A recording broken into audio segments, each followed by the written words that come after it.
Hi, I'm Ed Wallace, and I'm on the greatest journey of my life. In fact, I was one of those few fortunate people who really enjoyed and loved their jobs. I worked for a high-tech company for over 20 years. We grew the company from $1 million to over $120 million during that time. I loved going to work every day, until one day, on a Friday afternoon, my phone rang. And sure enough, it was my wife, Laurie, telling me to head to the local helipad where our young son was about to be medevaced to the hospital. That was the longest 10-minute drive of my life, rushing to that helipad to take Grant and see what situation he was in. Nothing prepares you. None of the books you read, none of the leadership plans, nothing prepares you for driving into that community college where the helipad was and wondering what condition your son is in. Fast forward through that weekend, Grant had a severe concussion, all the drama was over, but it really made me step back and think about what was important in my life.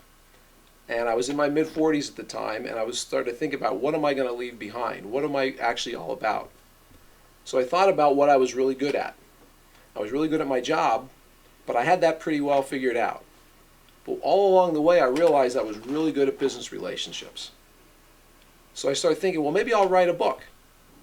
So as a result of that one Friday afternoon, that was at once horrible and cathartic, let me tell you about what I've done since then. I resigned from this incredible position that I had, and I formed the Relational Capital Group. We're focused on helping organizations develop the key relationships that most impact their business performance. My book, Business Relationships That Last, is the foundation of what we help corporations and firms do to help their professionals advance their business relationships. What I'd like to do is share a story with you about the inspiration for that book. It was 1990, and I had just taken a sales job with a high-tech firm. It was a little unique for me because I was trained as an accountant. In fact, I'm a CPA, and I'm still in recovery. In fact, I couldn't get this sales thing figured out because being an accountant, you think everything is black and white. And in sales, as we know, things don't always foot. One of my responsibilities was to sell into the Midwestern part of the country, and I was living on the East Coast. So every week I would take a plane into my territory, and I would frequently take a taxi cab to the airport.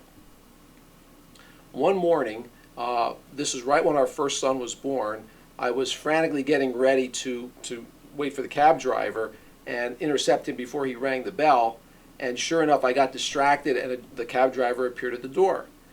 It was a British-style taxi cab, all shiny. You can hear the diesel engine ticking along, and the driver was standing there holding the door for me. So as I approached the cab, he doesn't say anything. He just tips his cap, and I immediately slid into the back seat of this perfectly clean, luxurious cab. The seats were pushed back, so I had plenty of leg room. There was no annoying dispatcher's voice, no sports talk on the station, just nice and quiet and clean. In fact, he even had a little water bottle sitting there waiting for me. Driver came around, immediately put his arm across the front seat and introduced himself. He said, "Hi, Ed, my name is Max." I was shocked that he even knew my name because this was the first time I ever rode with Max. On the way to the airport, Max learned an awful lot about me. He learned about my goals and aspirations. He learned about the struggles I was having in sales. He was very good at asking questions in a way that didn't seem like an interrogation. So by the time we got to the airport, I didn't want to get out of the taxi cab. I asked Max, "That was great, Max," and I gave Max a more significant tip than I usually gave the usual taxi cab drivers. I said, "Max, that was really great, so how about next Tuesday, 5 a.m., pick me up again?" Max looked very forlorn at that point, and he said, "I'm really sorry, Ed, I can't pick you up next Tuesday." And I asked why, and he said, "Well, I have a lot of fares, I have a lot of friends, and they typically need to book 3 to 4 weeks in advance." I was incredulous because that was for a 5 a.m. ride to the airport on a Tuesday morning. I couldn't believe he would be booked that much. So sure enough, I booked with Max for 3 weeks later.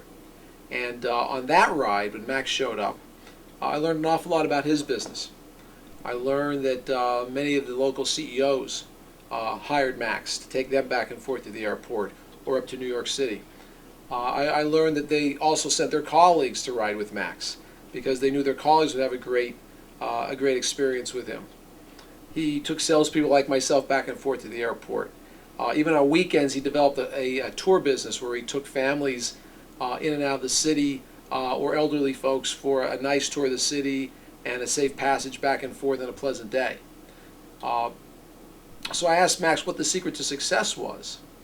And he said, you know, Ed, it's the little extras that turn fares into friends. And I started reflecting on those little extras. It wasn't so much that Max was on time, which any taxi cab driver could do. It was more that when he was on time and we spoke with each other, he listened and remembered from one trip to the next. He knew about what my goals and aspirations were, and the conversation went along those lines.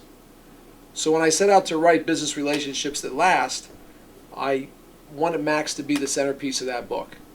And there's several anecdotes in there about Max. And folks will say, well, how can you possibly use a taxi cab driver as the centerpiece for a book about sales? And I'll say, well, if you think about Max in terms of business performance, he had incredible customer loyalty. Is that what we're after? Max never had to worry about his pipeline. It was always full. In fact, it was full a month in advance. Don't we all want that? Max made more per transaction because he was tipped more. Even though the fees were regulated, he generated more revenue. Don't we want to do that with every business transaction that we've got? And finally, Max was competitor proof. No one wanted to ride with anyone other than Max. So if you think about it, Max took a commodity business, like a ride back and forth to the airport that just about anyone else could provide, and he made it a unique experience between individuals, between human beings.